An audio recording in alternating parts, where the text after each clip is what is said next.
Garuda Express, an international courier service.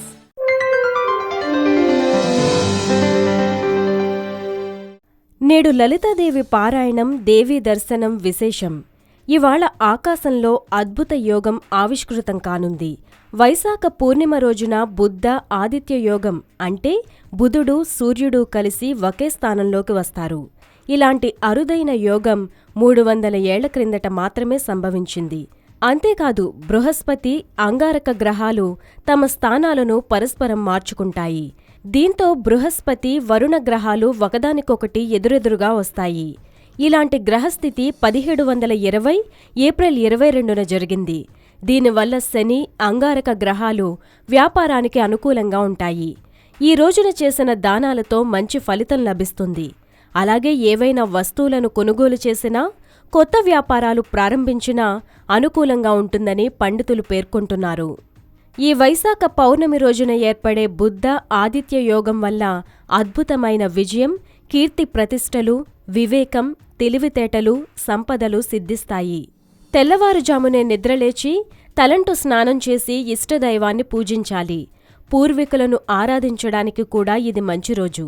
పౌర్ణమి రోజు చేపట్టిన పనుల్లో విజయం సాధిస్తారు. ఈ రోజున జన్మరాశుల ప్రకారం వివిధ వస్తువులను పేదలకు దానం చేస్తే మంచి జరుగుతుంది. మేషరాశివారు మట్టి కుండలు, నీళ్లు, పండ్ల రసాలను దానం చేయాలి. వృషభ రాశికి చెందిన వ్యక్తులు పేదలకు పాదరక్షలు, బూట్లు దానంగా ఇవ్వాలి.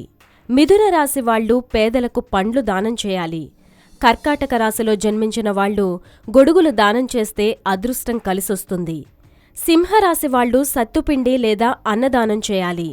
కన్యరాశికి చెందిన వ్యక్తులు అనాథాశ్రమాలకు విరాళాలు ఇస్తే మంచి జరుగుతుంది. తులారాశిలో జన్మించిన వ్యక్తులు తమ పరిసరాల్లో మొక్కలు నాటితే భవిష్యత్తు బాగుంటుంది.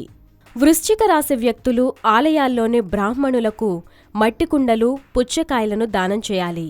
ధనుస్సు రాశిలో జన్మించిన వ్యక్తులు ఆలయం లేదా ఇతర పవిత్ర ప్రదేశంలో భక్తుల దాహం తీర్చడానికి ఏర్పాట్లు చేయాలి. మకర రాశికి చెందిన వ్యక్తులు పక్షులకు గింజలు, నీరు అందించాలి. ఇక కుంభరాశి వ్యక్తులు పేదలకు నూలు వస్త్రాలు దానం చేస్తే మంచిది. ఇక మీనరాశి వాళ్లు అన్నదానం, ముఖ్యంగా యాత్రాస్థలాల్లో యాత్రికులకు దానం చేస్తే విశేష లాభం. శని అంగారక గ్రహాలు ఒకే స్థానంలో ఉంటే అనేక సమస్యలు ఉత్పన్నమవుతాయి. సైన్యం, భద్రతా సమస్యలు, లోహాల ధరలు పెరగడం, అగ్ని ప్రమాదాలు సంభవిస్తాయి.